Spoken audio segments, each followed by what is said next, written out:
Saudara-saudari terkasih, apakah saudara sudah memulai hari ini dengan penuh sukacita dan punya niat untuk berbuat baik meskipun kecil?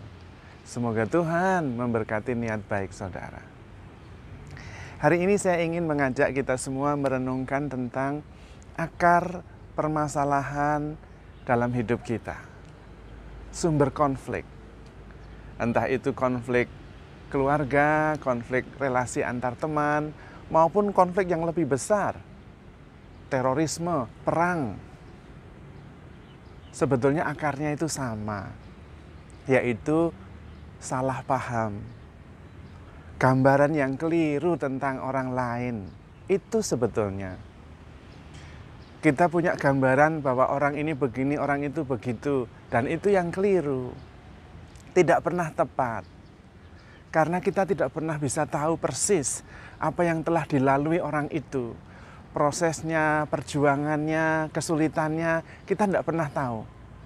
Karena itu, kalau kita kemudian mengambil keputusan dan bereaksi berdasarkan gambaran yang kita punya tentang orang lain, maka bisa jadi kita kemudian salah paham, dan dari situ muncul perselisihan, muncul ketidakpuasan, dan persoalan-persoalan yang lain. Maka kuncinya juga harus mengarah ke persoalan itu, yaitu pengertian. Keterbukaan untuk memahami yang lain. Untuk menyelesaikan semua persoalan sebetulnya sikap dasarnya sama, yaitu mengakui bahwa selama ini saya punya gambaran yang salah tentang engkau. Atau selama ini saya mempunyai gambaran yang kurang utuh tentang dirimu. Maka silahkanlah ceritakan sesuatu tentang dirimu, perjuanganmu, pergolakanmu.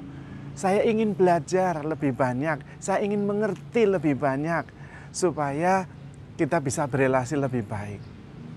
Sikap dasar itu yang harus ada. Kalau sikap dasar itu ada, tidak ada masalah relasi. Seringkali yang terjadi adalah kamu itu begini, kamu itu begitu. Wah, itu sudah penilaian. Dan itu pasti salah. Pasti salah. Kenapa? Karena kita tidak mengetahui proses yang dia jalani. Kita tidak mengetahui apa yang dia, pergulatan yang dia lalui. Kita hanya menilainya dari luar. Dan karena itu konflik terjadi. Sikap dasarnya adalah kesediaan untuk terbuka, memahami, lebih mengerti. Nah, kalau sikap dasarnya itu, salah paham tidak terjadi, persoalan tidak akan ada. Karena sudah ada sikap dasar, mau belajar. Apalagi kemudian dilanjutkan, saya mengerti, engkau mengalami pergulatan yang tidak mudah.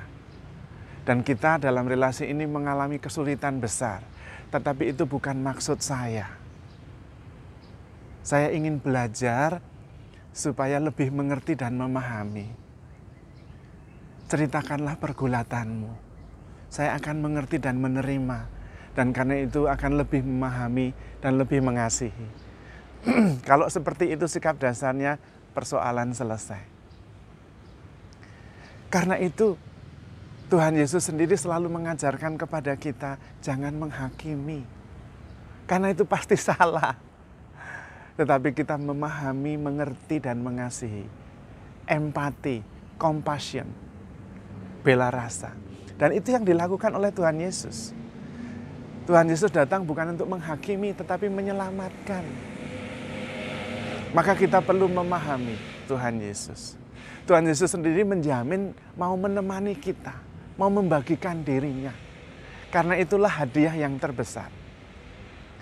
Hadiah yang terbesar adalah sikap kita yang mengatakan kepada orang yang kita kasihi, kepada sahabat kita, kepada pasangan kita, kepada anak kita, dan mengatakan, saya di sini untukmu. Saya hadir sepenuhnya untukmu. Dan saya mengerti, dan saya bahagia sekali, karena engkau sungguh hadir di sini untuk aku. Itulah cinta. Cinta adalah mengakui bahwa yang kita cintai itu ada dan hadir sepenuhnya untuk kita. Dan hadiah yang terbesar bagi orang yang kita cintai adalah kehadiran kita untuk dia. untuk mendengarkan persoalan-persoalannya, untuk lebih memahami. Karena itu Yesus tidak menjanjikan banyak hal, tetapi menjanjikan Immanuel. Aku akan bersamamu sampai akhir zaman. Karena itu yang paling perlu. Persoalannya adalah seringkali entah suami istri, entah orang tua dengan anak, entah dengan sahabat, ada tetapi tidak hadir sepenuhnya. Yang satu sibuk dengan proyek pekerjaannya, yang satu sibuk dengan masa lalunya, yang satu sibuk dengan masa depannya. Tidak hadir sepenuhnya. Bagaimana bisa mencintai kalau hadir saja tidak?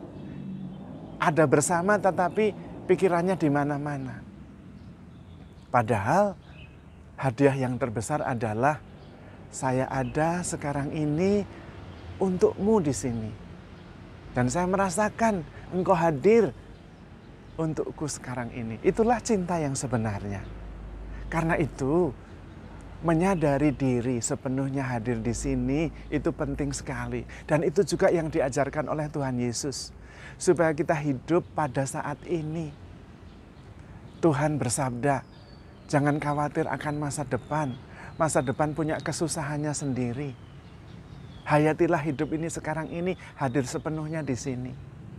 Maka Tuhan ketika bangkit, yang penting dia hadir. Ini aku, jangan takut. Hadir di sini untuk kita. Itulah hadiah yang terbesar.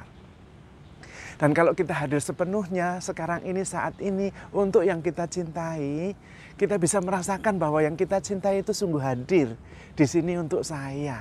Dan kemudian relasi itu ada. Tuhan juga mengatakan, berilah kami rezeki pada hari ini. Bukan untuk tahun depan, tidak. Sedikit-sedikit hari ini. Kenapa?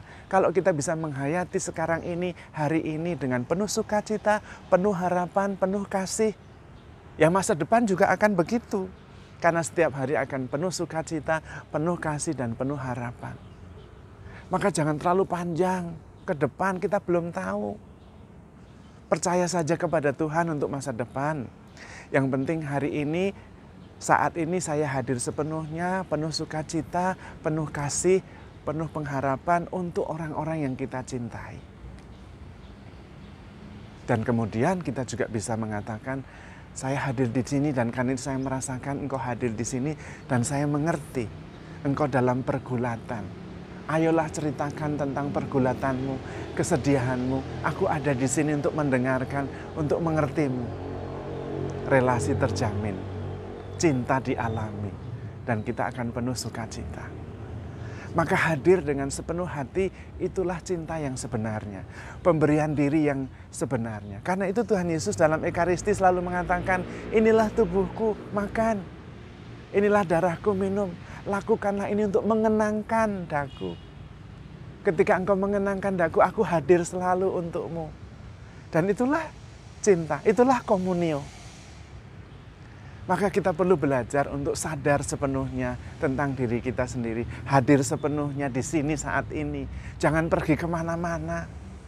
Supaya kita bisa mencintai, mendengarkan, dan mengasihi dengan benar. Kalau kita bisa hadir untuk saudara-saudara kita yang kita kasihi sepenuhnya, maka meskipun kita jauh, kita sebetulnya sungguh-sungguh bersama dengan orang yang kita cintai. Apalagi sekarang ini, ada media sosial, ada WhatsApp, ada telepon, ada video call, begitu mudah. Kita bisa memanfaatkannya untuk menyatakan bahwa saya ada di sini, saya hadir untukmu. Kamu bisa datang kapan saja. Aku akan selalu mendengar. Karena aku ada di sini untukmu. Kehadiran itu penting sekali. Itulah sebabnya ketika saya tersesat lama di Sri Lanka, bahwa saya ingin sekali hadir di tengah-tengah umat saya. Tapi bagaimana caranya? Akhirnya saya membuat rekaman video singkat-singkat hanya untuk menyatakan bahwa saya hadir, saya ikut prihatin denganmu. Saya juga mengalami yang sama yang engkau alami. Pandemi ini juga berefek kepada saya. Maka setiap pagi saya mengirim video singkat. Dan sampai akhirnya ya seperti ini, saya memberi renungan. setiap hari, setiap pagi, untuk menyatakan bahwa saya hadir untuk Anda. Saya peduli, saya ingin berbagi. Anda tidak sendiri, saya bersama dengan Anda. Itulah cinta saya. Dan Anda semua juga bisa, karena sekarang ini zamannya sudah maju sekali. Bisa hadir di mana-mana, kapan saja, melalui media sosial, melalui HP, melalui apa saja yang kita punya, telepon, video call, apa saja. Untuk menyatakan bahwa saya peduli, saya ada untukmu. Dan itu juga sebetulnya kita bisa belajar tentang Tuhan. Tuhan juga punya HP yang lebih canggih. Tuhan juga punya media sosial yang lebih top. Sesudah bangkit dia bisa ada di mana-mana. Dan dia selalu ada untuk kita. Maka you are loved, handle yourself with care. Dan kemudian kita memperoleh kekuatan supaya kita juga bisa hadir untuk saudara-saudara kita dengan kasih dan perhatian. Namun supaya bisa hadir untuk orang lain, ya kita juga hadir untuk diri sendiri. Saya sungguh ada di sini sekarang ini sadar sepenuhnya, bukan badannya saja di sini, tapi pikirannya di tempat lain. Sekarang ini meskipun tidak serumah, tetap bisa merasa bersama, bersatu.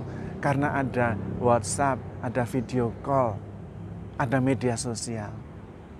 Tetapi juga bisa di rumah, bisa serumah, tapi tidak sungguh-sungguh hadir untuk yang kita cintai. Maka mari kita hadir untuk yang kita cintai. Tetapi pertama-tama harus belajar hadir untuk diri sendiri. Sekarang ini, sepenuhnya. Jangan terlalu terbebani oleh masa depan, terbebani oleh masa lalu, terbebani oleh pekerjaan dan proyek-proyek yang membuat kita tidak bisa sungguh hadir menikmati saat ini. Karena Tuhan sendiri berpesan kepada kita, jangan khawatir tentang masa depan. Karena masa depan punya kesusahannya sendiri. Apakah kekhawatiranmu bisa menumbuhkan rambutmu 1 senti saja? Atau bisa menambah hidupmu 1 jengkal? Tidak bisa. Maka tidak perlu khawatir tentang masa depan. Kalau kita bisa menghadapi saat ini dengan penuh sukacita, pengharapan dan kasih, masa depan juga akan begitu. Karena itu, hadirlah di sini. Handle yourself with care. You are loved. Tuhan memberkati.